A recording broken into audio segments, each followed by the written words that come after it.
Hello, hello, welcome to this is the Premier League season predictions for season 2024-25. You're new to the channel, please subscribe, like, share. It's all systems go. Now we're counting down to the game, the first game of the season. So yeah, this is my predictions. I've not even looked up back at my last season predictions. I need to look back at that. I think I'll look it up somewhere and then I'll have a look at it and see what I said in those those times. So yeah, precision predictions for 2025, 2024, 25. As you can see, champions for me are gonna be City again. I can't see anybody shifting City, to be honest. They've got players missing. They've done it so many times. I expect them to sign a couple of more players before the season starts. They got Pep there. They just know how to do it when it mattered most. You know, they don't start well. I expect that to be the same again this season. And then they're going to go on their runs, and then they're going to go on the run towards the end of the season. It could be a little bit more difficult for them this season because it depends on who they sign. But I can't look past City, to be honest. Can't look past City. I think they'll be there as champions coming in May. Then second, I'm gonna go for Arsenal. Arsenal they've came second twice. They were close last season. I just find it I can't understand the signings that they've made. Calafiori from a good player, but is that really what they need? Defensively they were very good. I think what the manager needed to do was just go and spend a couple of quid on a striker, somebody that can finish, put the ball in the back of the net. 15 to 20, 25 goals a season striker. I think that's what they need. Yeah, I'm a Tottenham fan. I'm not going to tell Arsenal what they need, to be honest. But looking in, I think that's what they need. Last season, they played beautiful football. Defensively, they were very good. They got goals from the front three, but they need that man that's going to just come in and just bang the goals. The cold ice goal scorer. That's what they need. I think they will definitely push City all the way again. But for me, I think they're going to come second. But they got to be careful though, because sometimes you expect something to happen the following season because of expectations from the first season. Not two seasons are the same, really, apart from City in terms of winning. They were lucky with injuries last season. Arsenal, they could pick up a couple of injuries to their first 11, and I think they'll be struggling. But I still tip them to go right up, right to push City all the way. So Arsenal are going to be second. Third for me are going to be Liverpool. They've got a good squad there. The new manager in his slot. I've not really seen them play in pre-season in full match, so looking forward to watching them against Ipswich for the weekend. I think they'll beat Ipswich comfortably, but I expect them to go all the way. Maybe the only thing that might stop them might be injuries as well.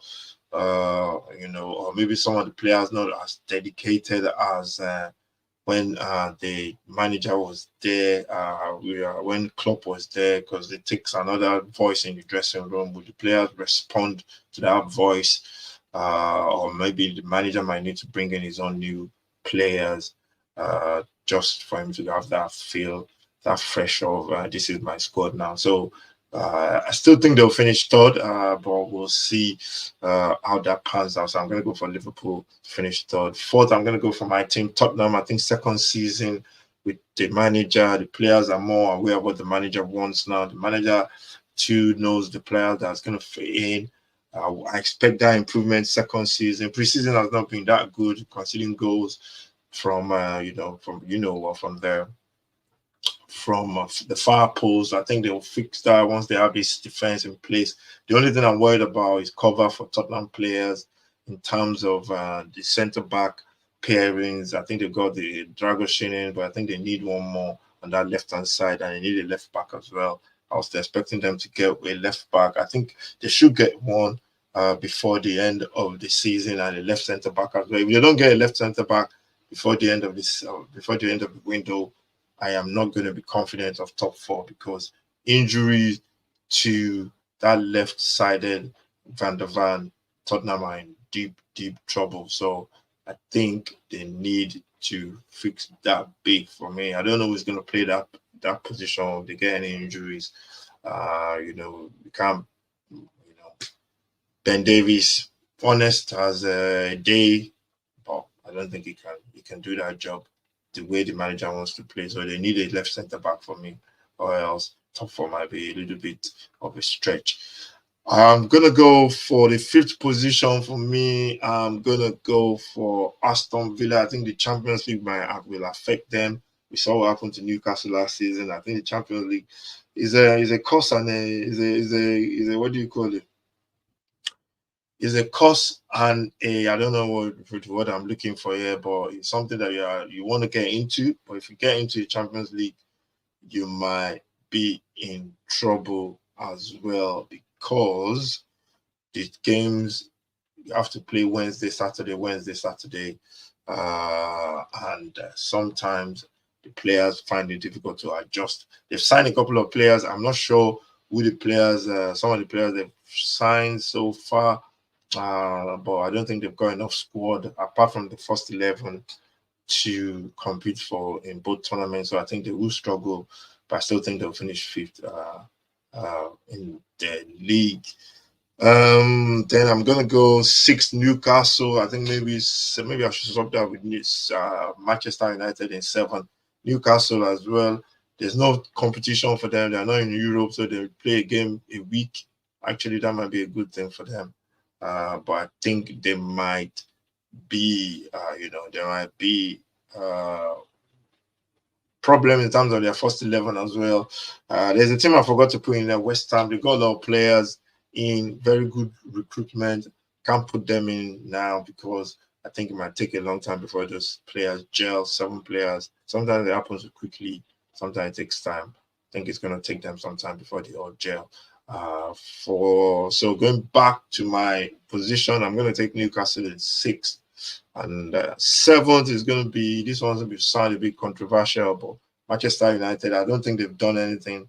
Defensively, yeah, maybe they've solidified with the signings they made, but, still goal scoring will be their problem as well for me.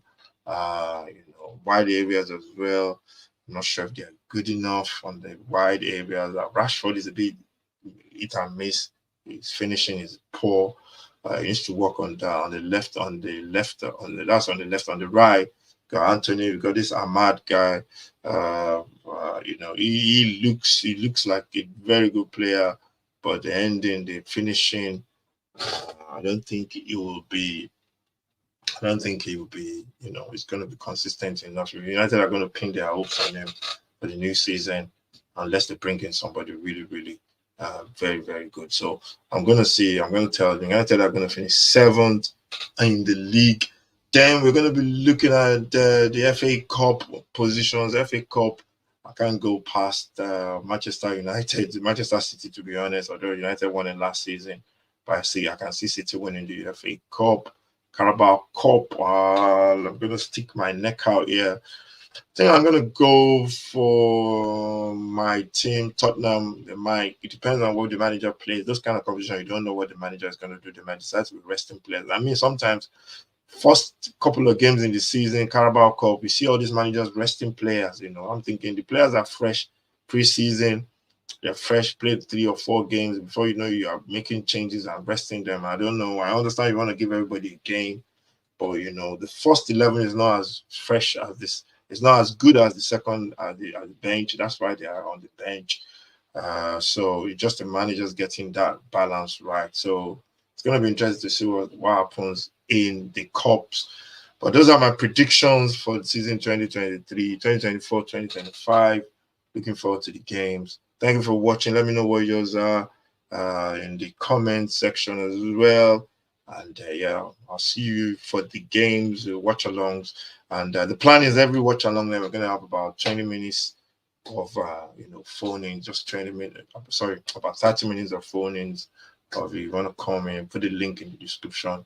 Want to come in and have your say. That's the new thing we'll be doing after every game. It's called the commentary box. So let's start that in the new season. Going to be a trial for see what happens with for 30 minutes. Then we can extend it once we start having people on the channel. Thank you for watching. Make sure you subscribe, like, share. Stay safe. God bless, and I'll see you next time. Stay safe.